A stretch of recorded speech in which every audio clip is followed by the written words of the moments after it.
আওয়ামী লীগের নেতৃত্বে মহাজোট সরকার ক্ষমতা গ্রহণের পর 2009 সালের 1 মে কেন্দ্রীয় ব্যাংকের 10ম গভর্নর হিসেবে দায়িত্ব নেন ডক্টর আতিউর রহমান। আর্থিক খাতের নিয়ন্ত্রক সংস্থার ইতিহাসে সবচেয়ে দীর্ঘ সময় দায়িত্ব পালনের পাশাপাশি এখনো পর্যন্ত তিনিই একমাত্র পদত্যাগী গভর্নর।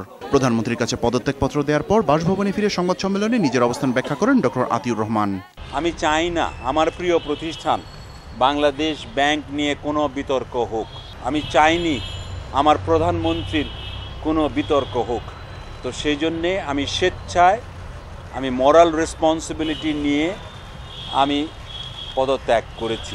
দেশের ইতিহাসে প্রথমবারের মতো সংগঠিত রিজার্ভ হ্যাকের ঘটনায় তার দায় ছিল না বলেও জানান বিদায়ী গভর্নর। এটা অত্যন্ত জটিল অজানা একটা বিষয়, আমরা শুরুতে সেই জন্য এটা বুঝে উঠতে পারিনি। জিনিসটা না বুঝে আমি কি রিপোর্ট করব, এটাই হলো সমস্যা। আর তারপরে আমি যখনই বুঝতে পেরেছি, বুঝে আমি লিখিত দিয়েছি, সবাইকে ইনফর্ম করেছিলাম। সেটা হয়তো সময়ের একটু এদিক ওদিক হয়, তবে এ ঘটনায় দায়ীরা চিহ্নিত হবে এবং বিচারের মুখোমুখি হবে এমনটাই আশা তার। যারা এই ঘটনার সাথে দেশে কিংবা বিদেশে জড়িত তাদের বিরুদ্ধে ইনভেস্টিগেশন করে ব্যবস্থা নেওয়া হোক এবং সর্বোচ্চ ব্যবস্থা নেওয়া হোক। সম্প্রতি ভারত সফর নিয়ে অযথাই বিতর্ক করা হয়েছে বলেও উল্লেখ করেন আতিউর রহমান।